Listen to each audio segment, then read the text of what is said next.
Today we are going to start a very important chapter, that is the organometallic chemistry.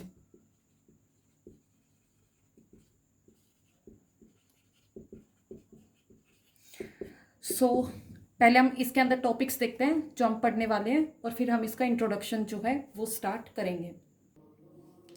तो ये सारे topic है जो हम OMC के अंदर पढ़ने वाले हैं। सबसे पहले तो इंट्रोडक्शन, फिर हम 18 इलेक्ट्रॉन रूल देखेंगे, उसके बेसिस पे स्टेबिलिटी देखेंगे, फिर ऐसे कॉम्प्लेक्सेस देखेंगे जहाँ पर 18 इलेक्ट्रॉन रूल की बजाय और इलेक्ट्रॉन्स का नंबर प्रेजेंट होता है। फॉर एग्जांपल 16 इलेक्ट्रॉन को वो फॉलो करते हैं and then also they are stable complexes.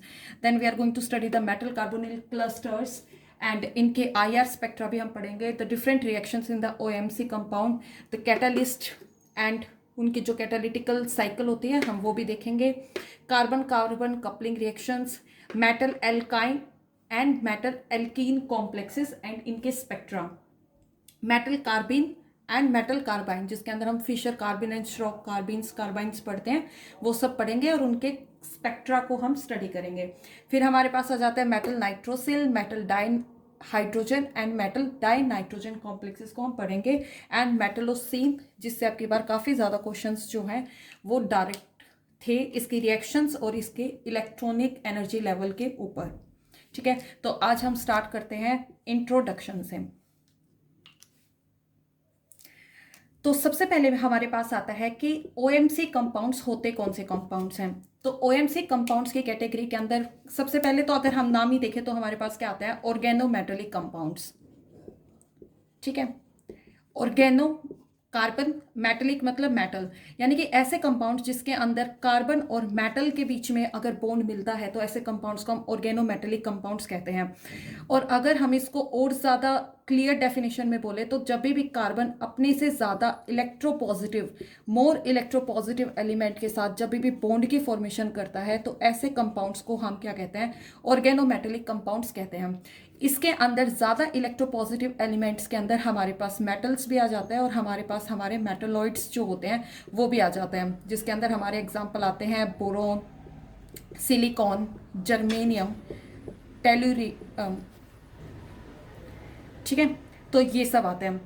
अब हमारे पास हाइड्रोजन है, वो भी होता है क्या कि कार्बन से ज़्यादा इलेक्ट्रोपॉजिटिव होता है, लेकिन इसको कार्बन और हाइड्रोजन के बॉन्ड्स को हम कहाँ पे स्टडी करते हैं, जनरली ज़्यादा जो है कोवलेंट केमिस्ट्री के अंदर हम उसको स्टडी करते हैं, वो भी किसके अंदर, ऑर्गेनिक के अंदर हम इसको ज़्यादा स्टडी करते हैं। तो कार्बन का जब भी अपने से ज़्यादा इलेक्ट्रोपॉजिटिव एलिमेंट के साथ बॉन्ड होता है तो उनको हम ऑर्गेनोमेटेलिक के अंदर पढ़ते हैं। एंड ज़्यादा इलेक्ट्रोपॉजिटिव का मतलब मेटल्स या मेटलॉइड्स होते हैं। Exception is the hydrogen which is also less electronegative than carbon, मतलब ज़्यादा इलेक्ट्रोपॉजिटिव है लेकिन फिर भी हम उसको यहाँ पे स्टडी नहीं करते हैं। ठीक है, उसके बाद मेरे पास आ जाते हैं कुछ एग्जाम्पल। अगर मैं इनके एग्जाम्पल्स की बात करूँ तो मेरे पास कौन से आ जाते हैं, for example Grignard reagent, that is CH3MgBr, तो ये मेरे पास एक एग्जाम्पल हो जाता है। नेक्स्ट एग्जाम्पल मेरे पास आता है कि आयरन का और कार्बोनिल का कॉम्प्लेक्स आ जाता है। Next we have is Fe eta5C5H5 twice. ठीक है, अगर मैं इसको इस लिगेंड को देखूं तो हम इसको CP नेगेटिव लिगेंड भी बोलते हैं। तो इसको देखते हैं, हमारे पास क्या होता है, साइक्लोपेंटा डाइइनाइल। तो वो क्या होगा कि मेरे पास इस तरीके का स्ट्रक्चर होगा, यहाँ पर 2 हाइड्रोजन है और यहाँ पे मेरे पास एक एक हाइड्रोजन जो है वो यहाँ पर है। तो इसका फॉर्मूला क्या हो जाता है, C5H6 हो जाता है। अगर इसके अंदर ये वाला हाइड्रोजन जो है वो H पॉजिटिव की फॉर्म में अगर बाहर निकल जाता है, किसकी फॉर्म में, H पॉजिटिव की फॉर्म में, तो ये मेरे पास यहाँ पे क्या बन जाएगा, यहाँ पर इस कार्बन एटम के ऊपर मेरे पास नेगेटिव चार्ज आ जाएगा और ये मेरे पास इस तरीके से होगा। तो अब ये हाइड्रोजन यहाँ पर इसके प्रेजेंट है, तो अब इसका फॉर्मूला हो जाता है C5H5 नेगेटिव, जिसको हम CP नेगेटिव बोलते हैं। और ये मेरे पास क्या हो गया, साइक्लोपेंटा डाइइनाइल। ठीक है, ये क्या हो गया, साइक्लोपेंटा डाइइनाइल अनाइन। अब ये मेरे पास कैसा हो जाता है, इट इज एरोमेटिक। ठीक है, हक्कल रूल के अकॉर्डिंग ये एरोमेटिक है। तो ये अपना ये एंटायर पाई इलेक्ट्रॉन क्लाउड जो होता है वो क्या करता है, मेटल जो कि हमारे पास यहाँ पे क्या है, आयरन, उसके साथ ये शेयर करता है। तो इस तरीके से इस कॉम्प्लेक्स की फॉर्मेशन होती है। यानी कि अगर मैं इस कॉम्प्लेक्स को लिखूँ तो ये कैसे लिखा जाएगा, अपना साइक्लोपेंटा डाइइनाइल एक अनायन आयरन और ये मेरे पास दूसरा, जिसको हम क्या कहते हैं, वी कॉल इट फेरोसीन। ठीक है, तो इस तरीके से ये मेरा Cp नेगेटिव लिगेंड होता है। ठीक है, एक और एग्जांपल हम देखते हैं which is known as the cacodyl. ठीक है, तो ये क्या है, it is the first main group OMC compound. इसका अगर मैं स्ट्रक्चर देखूं तो मेरे पास कैसा होगा, आर्सेनिक कनेक्टेड विद ऑक्सीजन के थ्रू, दो आर्सेनिक कनेक्टेड है, और CH3 CH3 CH3 और CH3, तो इसको काकोडाइल ऑक्साइड भी बोल देते हैं। तो it is the first main group OMC compound. ठीक है, और अगर शॉर्ट फॉर्म में रिप्रेजेंट करना है तो CH3 ट्वाइस आर्सेनिक, ये भी दो, और यहाँ पे ऑक्सीजन। ठीक है, तो ये इसका शॉर्ट फॉर्म में फॉर्मूला होता है। नेक्स्ट मेरे पास आता है, अब हम थोड़ा सा OMC कंपाउंड्स की क्लासिफिकेशन, या फिर मैं ये कह सकती हूँ कि ये कंपाउंड OMC है और ये कंपाउंड OMC नहीं है, वो देखते हैं। अभी हमने क्या कहा कि जब भी कार्बन अपने से ज्यादा इलेक्ट्रोपॉजिटिव एलिमेंट के साथ बॉन्डेड होता है तो उसको हम क्या कहते हैं, OMC कंपाउंड कहते हैं। तो इसके अंदर हम दो चीजें पढ़ने वाले हैं। कई बार क्या होता है कि कार्बन और मेटल का बॉन्ड प्रेजेंट नहीं होता है, लेकिन कंपाउंड फिर भी क्या है, एक OMC कंपाउंड है। जैसे कि एग्जांपल आता है Wilkinson catalyst which is used for the hydrogenation of alkenes and alkynes, जिसका फॉर्मूला क्या होता है, rhodium triphenyl phosphine and Cl। ठीक है, तो ये मेरे पास विलिक्सन कैटलिस्ट होता है। अब यहां पर मेरे पास कोई मेटल कार्बन बॉन्ड, यहां पर क्या है, कोई मेटल कार्बन बॉन्ड दिख रहा है, तो यहां पर कोई भी मेटल कार्बन बॉन्ड प्रेजेंट नहीं है। Then also this compound is an organometallic compound, क्योंकि जब हम इसकी कैटालिटिकल साइकिल देखेंगे तो उस दौरान क्या होता है, या जो है मेटल और कार्बन के बीच का जो बॉन्ड है वो फॉर्म होता है। ठीक है, तो और इसके अंदर जो सेकेंड कैटेगरी है वो ये है कि मेरे पास कार्बन और मेटल के बीच का बॉन्ड प्रेजेंट है, then also it is present, then also compound is not an organometallic compound. ठीक है, उसके अंदर जो एग्जाम्पल आते हैं वो मेरे पास आते हैं हमारे साइनाइड NaCN और हमारे कार्बाइड। ठीक है, तो यहां पर क्या है, मेटल है और कार्बन के बीच का बॉन्ड भी प्रेजेंट है, then also the compound are not considered as the organometallic compound. ठीक है, क्यों, क्योंकि इसके अंदर हम ये कह देते हैं कि हमारे जो ये लिगेंड हैं वो इनऑर्गेनिक लिगेंड्स हैं, और इसलिए इनको OMC के अंदर कंसीडर नहीं किया जाता है। लेकिन जो हम अगर देखें तो हम बहुत ज़्यादा कार्बोनिल कॉम्प्लेक्सेस को स्टडी करते हैं, विच इज़ ऑल्सो, जैसे हमने FeCO5 लिखा था थोड़ी देर पहले, तो हमारे पास क्या होता है, CO भी एक इनऑर्गेनिक लिगेंड है, लेकिन ये क्या है, मेरे पास एक ऑर्गेनोमेटेलिक, लेकिन ये मेरे पास क्या है, एक ऑर्गेनोमेटेलिक कंपाउंड है। ठीक है, उसके बाद मेरे पास आती है क्लासिफिकेशन ऑफ ऑर्गेनोमेटेलिक कंपाउंड्स। तो इनकी हम थोड़ी सी क्लासिफिकेशन देख लेते हैं।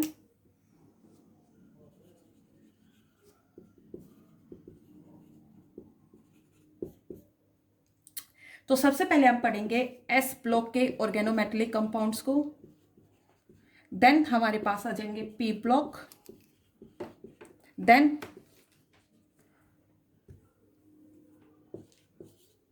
D ब्लॉक, और फिर हम थोड़ा सा देखेंगे लैंथेनॉइड्स और एक्टिनॉइड्स।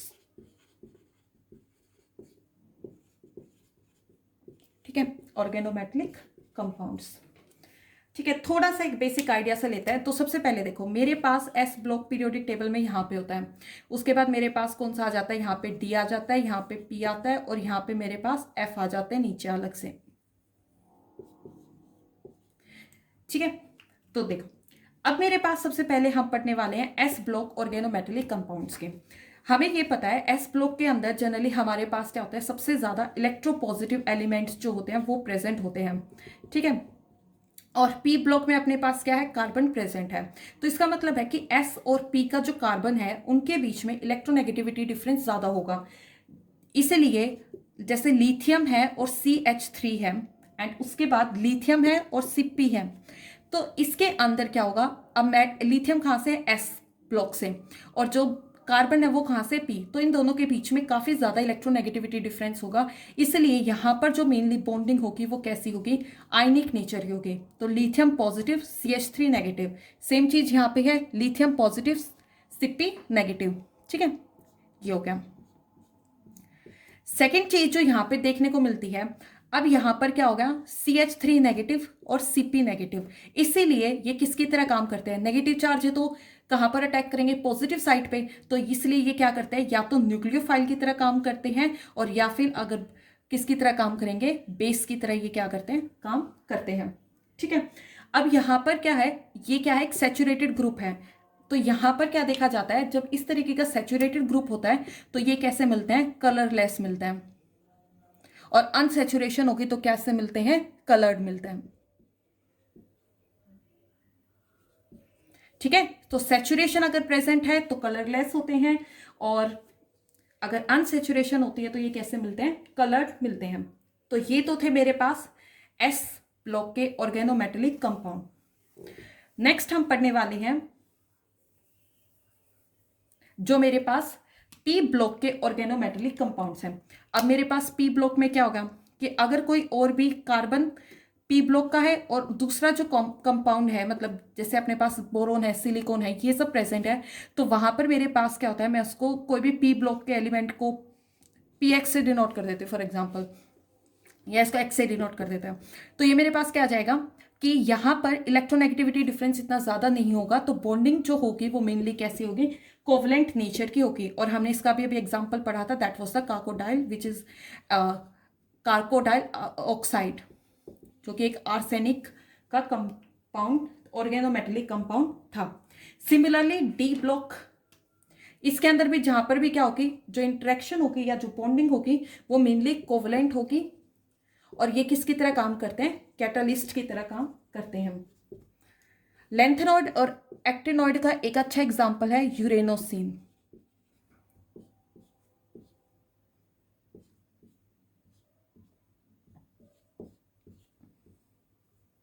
ठीक है,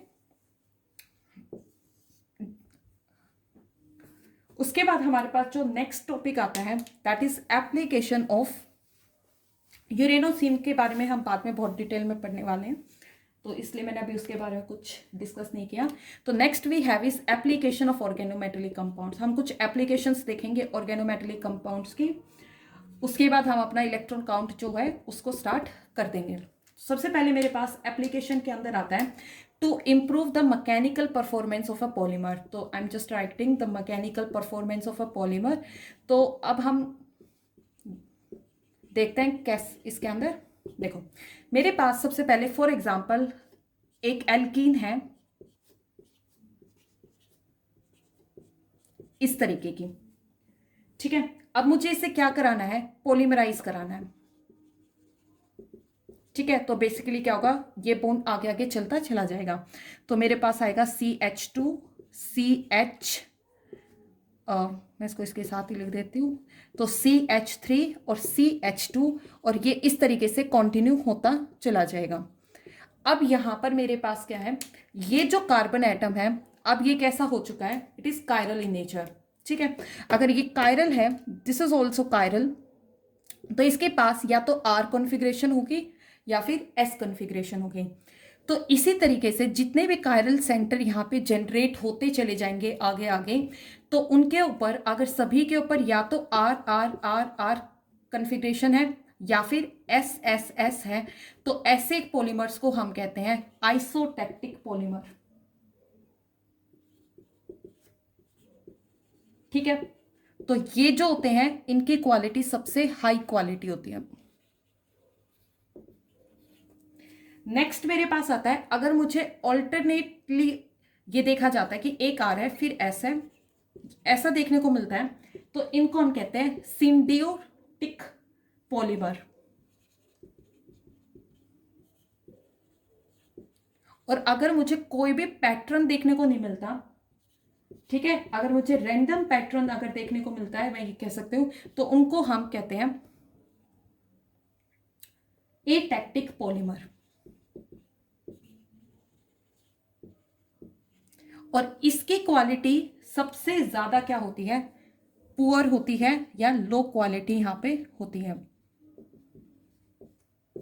ठीक है, यानी कि एक अच्छा कैटलिस्ट, अगर मैं पॉलीमराइजेशन के लिए किसी कैटलिस्ट को यूज कर रही हूं, तो एक अच्छा कैटलिस्ट वो होगा जो कि यहां पर क्या कर सकता हो, कॉन्फ़िगरेशन को कंट्रोल कर सकता हो। ठीक है, example is we have Ziegler Natta catalyst.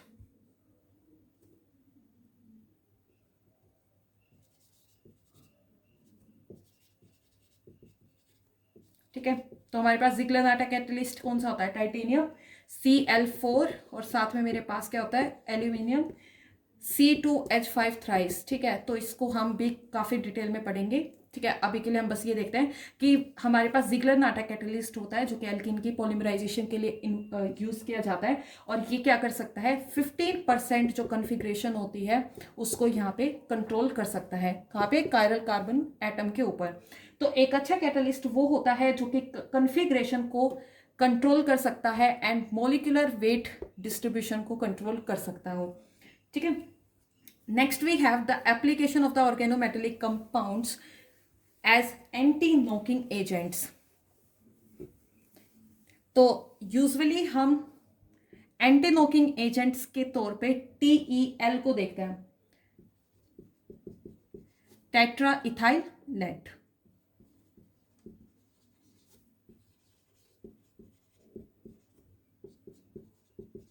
ठीक है, तो सबसे पहले आता है कि एंटी नॉकिंग एजेंट्स होते क्या हैं।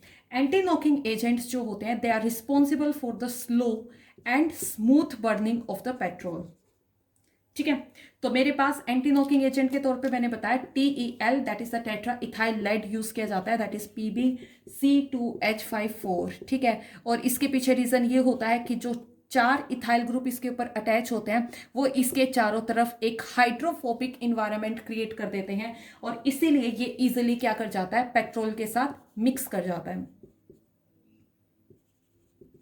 ठीक है, उसके बाद मेरे पास आता है कि जब भी हम पेट्रोल के अंदर टेट्रा इथाइल लेड डालते हैं और उसके कंबशन होती है, तो उसके दौरान लेड और लेड की ऑक्साइड जो होती है उसके नैनो पार्टिकल्स की फॉर्मेशन होती है। ठीक है, तो अब पहले क्या होता था कि ये जो नैनो पार्टिकल्स बने हैं ये इंजन के अंदर डिपॉजिट हो जाते थे और ये उसको खराब कर देते थे, एंड इसीलिए पेट्रोल के अंदर थोड़ा सा CH3Cl एंड Br जो है वो डालने लगे। और इनका यूज क्या होता है कि ये जो लेड बनता है ये इनके साथ कंबाइन करके PbCl2 और PbBr2 की फॉर्म में बाहर इन्वायरमेंट में आ जाए।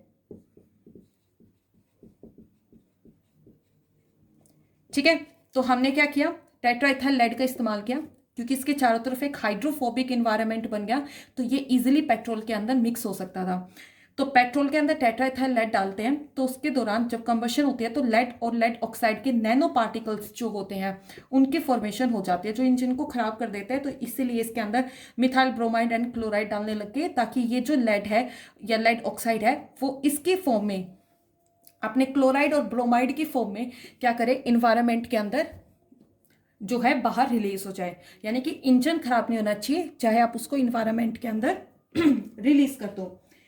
इसीलिए आजकल क्या किया जाता है, इन लेड और लेड ऑक्साइड की फॉर्मेशन की वजह से हमारे पास एक ऑर्गेनोमेटेलिक कंपाउंड है जिसको as a anti knocking agent के तौर पे इस्तेमाल किया जाता है, एंड उसका नाम है MMT।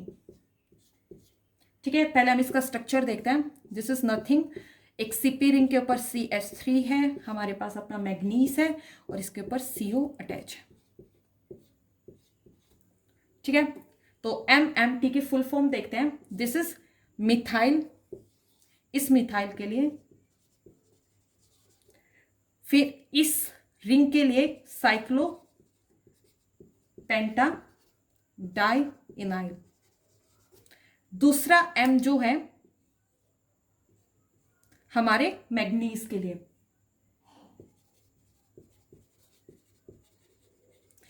ठीक है, और तीसरा जो T है that is for this 3 carbonyl.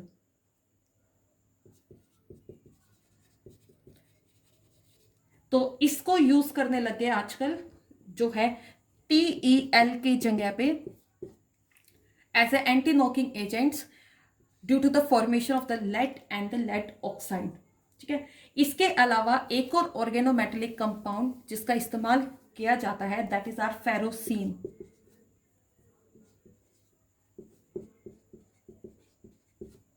ठीक है, तो इसका यूज किया जाता है, it is added to reduce the carbonaceous particulate matter.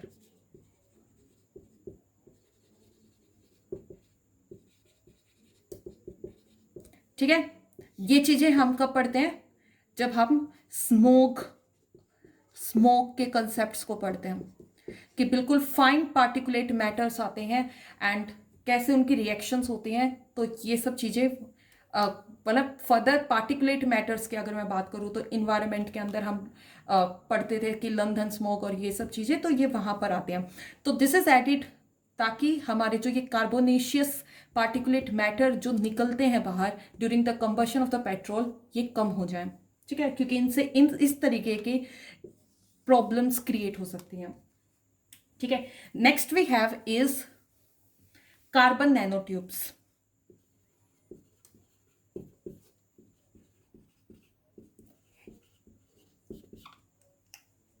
ठीक है, अब हमने क्या किया, हमने अभी यूज किया था फेरोसीन का।